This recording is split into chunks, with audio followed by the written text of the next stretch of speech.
There is something killing people all around Venezuela, and it's not the local government.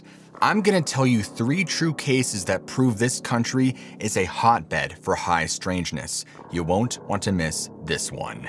On the afternoon of April 10th, 1954, a hunter named Emiliano Martinez was walking through the dense foothills near Caracas, Venezuela. Emiliano had spent the entire day stalking game in the forest, and while he hadn't had much luck, he was feeling exhausted. He had his rifle slung over his shoulder, and frankly, he felt like the apex predator out there.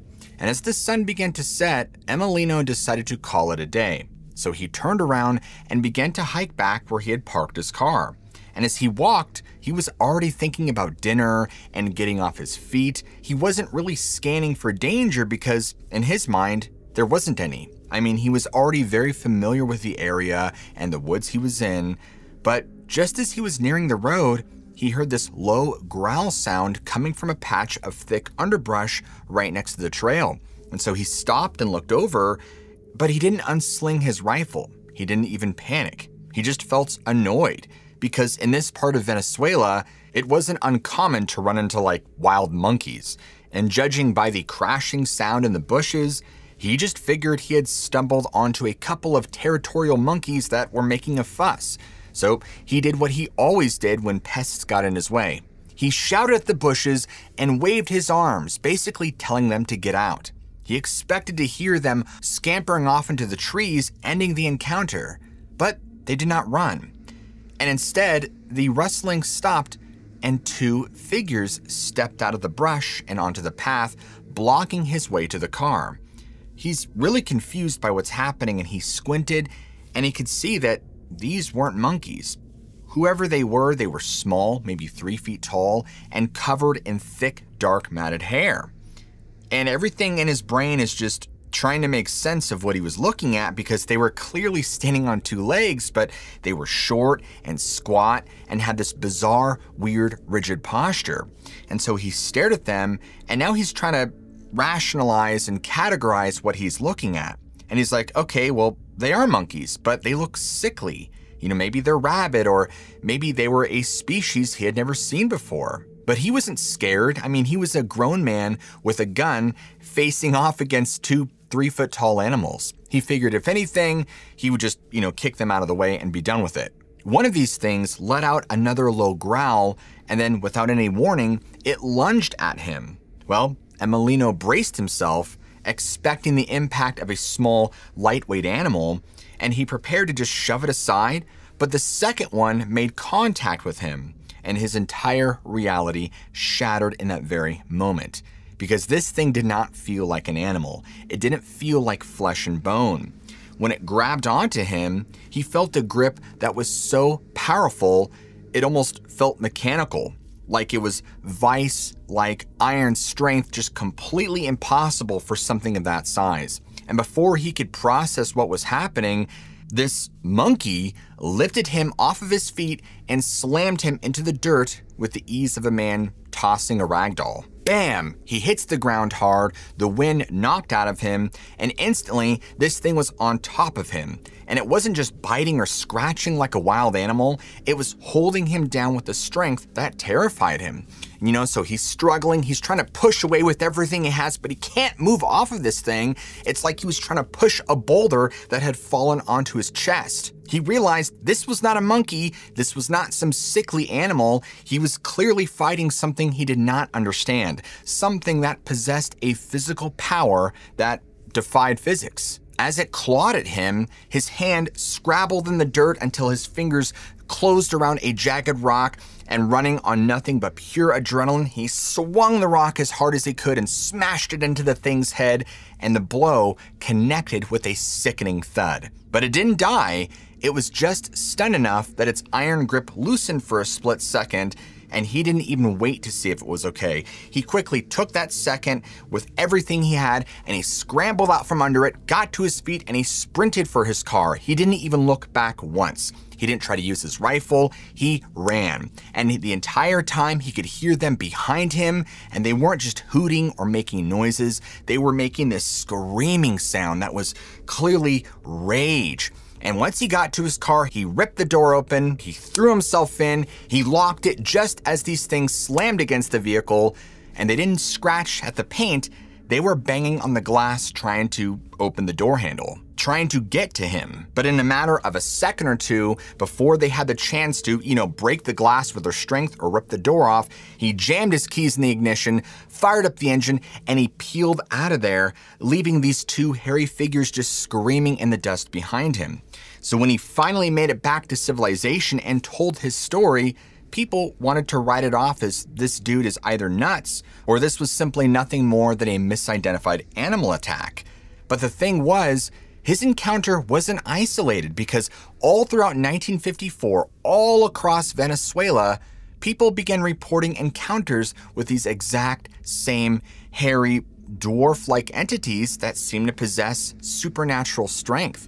And to this day, nobody knows what they were or where they came from. Months later, on the night of November 28th, a truck driver named Gustavo Gonzalez and his assistant, Jose Ponce, were driving down a dark, winding road on the outskirts of Petare, Venezuela. It was late, and they had been working all day, and they were exhausted. All they wanted to do was get their delivery done, get home, and go to bed. Gustavo was behind the wheel. He was holding on tight, taking these tight turns. He was trying to stay awake, and he's kind of, drifting off because he's so tired, but he's really trying to focus on the road.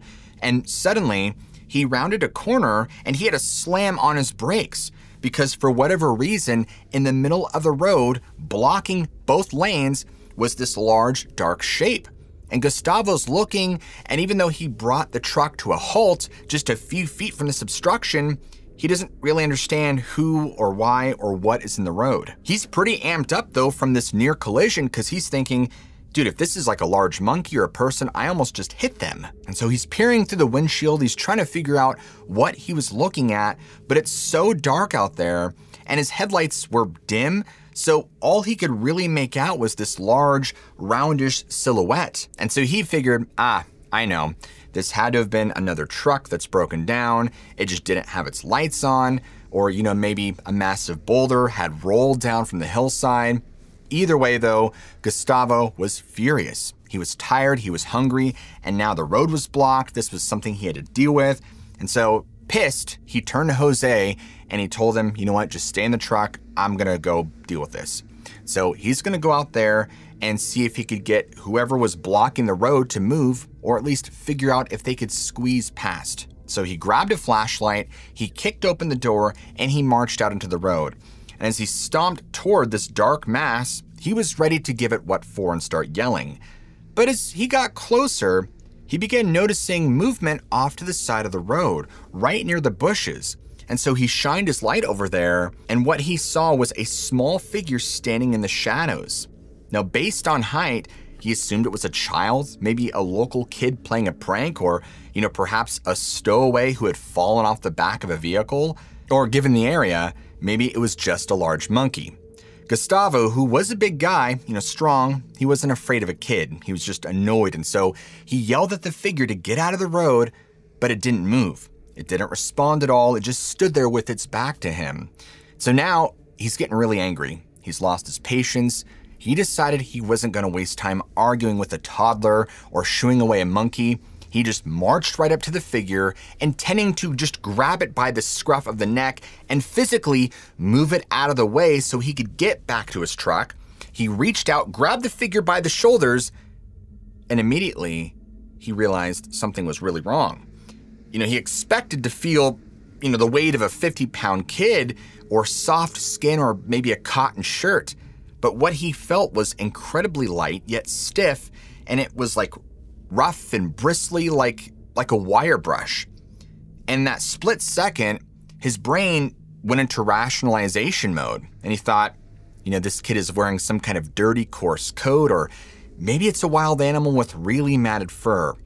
Before his mind could even go further in trying to problem solve, he tried to lift the figure to toss it aside, but it didn't even budge. It was like trying to lift a statue bolted to the ground. And then the figure spun around and he felt a shove against his chest. Now to him, it felt like he had just been hit by a speeding car. This child pushed him with such force that Gustavo was launched backward through the air, flew about 15 feet, and landed hard on his back in the dirt. He quickly scrambled to his feet, gasping for air. He's confused, he's now freaking out, and he told himself, he must have slipped, he must have lost his footing, this can't be possible. There is no way a 3-foot-tall child could have thrown a grown man 15 feet up, and now he's no longer angry, he's scared. He is in complete survival mode, so he reached into his belt, he pulled out a knife that he had carried for protection, and he looked up and he saw the small figure coming toward him. But he didn't wait. He lunged forward and stabbed the figure as hard as he could, aiming right for the shoulder. And he expected the knife to sink into skin because that's what he assumed this was. There should have been blood, there should have been a scream, something, right? But instead, the blade connected with the figure's shoulder and there was a loud clink. And the knife stopped. It felt like he had tried to stab a brick wall. And the impact was so hard that it jarred Gustavo's arm all the way to his shoulder. So he stumbled back and he's looking at his knife and then at the figure. And at this point, his brain is just, he's frantically searching for some logical explanation. This doesn't make any sense. Maybe this kid is wearing some kind of metal armor under his coat. He refused to believe that he had struck skin. But if that was skin, then this wasn't a human. And that is when the dark shape blocking the road suddenly lit up. Lights flared on from the obstruction, flooding the area with this blinding glow, and for the first time, Gustavo could clearly see what was in front of him. That broken down truck wasn't a truck. It was this, in his words, a massive hovering metallic sphere floating just a few feet off the asphalt. And the kid he had been fighting obviously wasn't a child. Standing in the light was a 3-foot-tall, stocky, humanoid creature, covered entirely in thick, stiff, dark hair. It was wearing nothing but a loincloth, yes, a loincloth, and its eyes were glowing a piercing red. Gustavo was frozen. Suddenly, 2 more of these things dropped down from the hovering sphere, and they moved with incredible speed. He turned to run, but a beam of intense light shot up from the sphere and hit him. Instantly, he was blinded. He fell to his knees, covering his eyes. He's screaming for Jose. Now, at this time, Jose, who had been watching the entire thing unfold in front of him from the cab of the truck, was so terrified he wouldn't get out. But in this moment, he managed to stumble out and grab Gustavo and yank him back into the cab, and the creatures, whatever they are or were, seemingly done with this altercation, just turned and jumped back into the sphere with agility that wouldn't have been possible with any animal. The sphere then shot up into the sky, completely vanished, gone. Gustavo and Jose were obviously terrified. They were confused. They didn't know what to do other than to drive straight to the police station. And, when they stumbled in, they're babbling about hairy dwarves with steel skin and hovering spheres. Well, what would you do? The police were like, all right, stop it. You guys are clearly drunk. They were ridiculed. They were told to go home, sleep it off, and Gustavo was humiliated. And everybody he told, his family, his friends, nobody believed him. Until on December 10th, about 2 weeks after Gustavo's encounter, 2 hunters named Lorenzo Flores and Jesus Gomez were out in the woods near a town called Corora. They were very experienced, they had shotguns, and they were looking for game. And at one point, they saw a strange light in the woods, and they thought it might be a fire or poachers, and so they decided to approach it. And when they did, they came into a clearing and saw a similar object, a metallic craft hovering off the ground, and walking around it were 4 short, hairy figures. Feeling safe because they were armed, yelled at these animals or whatever they were, and these things turned and charged at the 2 men. Now, both of them, obviously terrified by the situation, raised their shotgun, but because they didn't know what these animals or people or things were, they weren't about to just blast away, so they just wanted them to stop. So as they approached, Lorenzo swung the stock of his shotgun at one of these things, trying to, club it away. When the wooden stock of the heavy gun hit the thing, Lorenzo expected to knock it down. I mean, it's 3 to 4 feet tall. This should be an easy, But instead, the gun snapped in half. In fact, it shattered upon impact with this thing's body as if he had struck a solid iron anvil. Now, eventually, these things retreated to their craft and flew away, leaving both the hunters bruised and terrified. Now, as to what happened over the course of the entire encounter, why weren't they killed, why did these things retreat, we don't know. But when they told their story, it confirmed one detail that everybody had mocked Gustavo for. Gustavo hadn't hit a belt buckle, he hadn't hit armor, that these things, whatever they were, appeared indestructible. Even now, the strange hairy dwarves that were sighted all throughout 1954 in Venezuela stand as one of the most frightening mysteries of the country. I mean, go look it up, go Google it. What's even more terrifying is how many people they murdered and the government just didn't report it. On a hot, humid night in the late 1980s, a veteran taxi driver named Miguel was cruising down the Caracas-La Guaira highway in Venezuela. Now, Miguel knew this road better than a lot of other people because he drove it every single day, ferrying passengers from the capital city of Caracas down to the airport on the coast. I mean, he was very familiar with the highway and just how dangerous it was. I mean, look at the train. It was steep, it was winding, it was always packed with speeding cars. He was also extremely confident. He knew he was a good driver, and he had a heavy old Chevy Malibu that hugged the road. And frankly, he'd seen it all, or at least he thought he had. As Miguel entered one of the long tunnels that cut through the mountainside, he noticed the brake lights of the car in front of him flare red. And so, he tapped on his own brakes, just a gentle adjustment to slow down. But the second his foot touched the pedal, his heavy Chevy Malibu didn't slow down. It sped up, and it felt like the car had suddenly been lifted off the pavement and placed onto a sheet of ice. His steering wheel went limp, and before Miguel could even think of what was happening, his car began to spin, and he did a full 360 rotation in the middle of the tunnel, tires screaming, watching the concrete walls blur past his window, until miraculously, the car just slammed to a halt inches from the guardrail, facing the wrong way. He sat there for a moment, hyperventilating, he's clutching the wheel, and he's just waiting for the crash of oncoming traffic. But it didn't come. And in fact, the tunnel was momentarily empty. And so shaking, he opened his door, stepped out to see what he had hit, because he assumed, maybe a truck had spilt some diesel fuel or maybe there was water on the road. But when he looked down at the asphalt under the orange tunnel lights, he didn't see water. He saw a thick, jet black sheen covering the entire lane.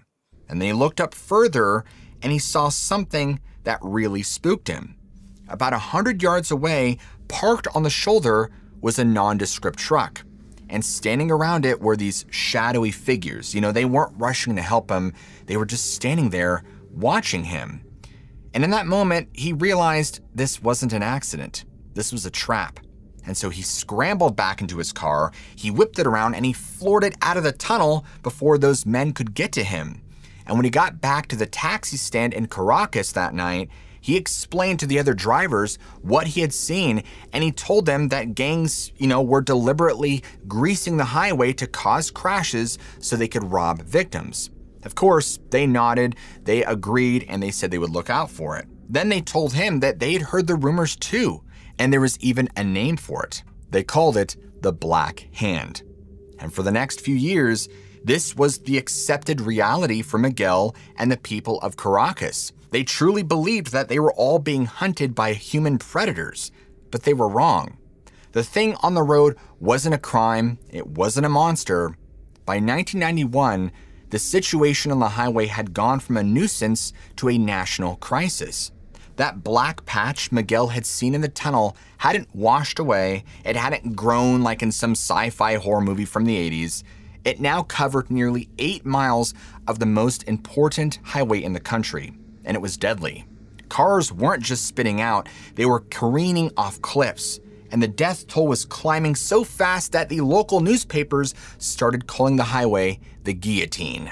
The public at the time was furious, and the mayor of Caracas even went on the radio and he publicly blamed his political opponents, claiming that they were hiring homeless to go out at night and dump oil on the roads to make the government look bad. For Miguel, this just confirmed what he had already suspected. He hated the people doing this, he wanted them to be caught, but then came a scorching hot afternoon in 1992.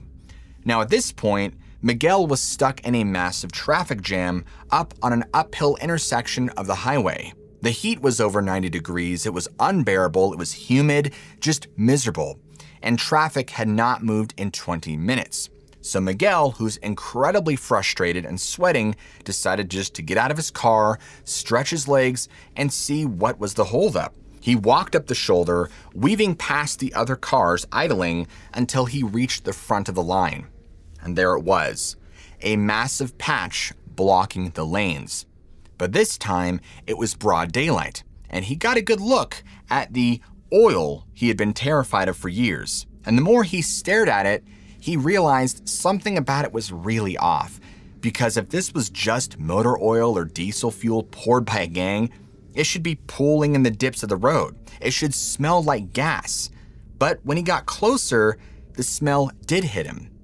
And folks, it didn't smell like a car, it smelled like sulfur, like rotting eggs and hot tar. And as he took a closer look and he put the toe of his boot into this black substance, he expected it to splash, but it didn't. It stuck.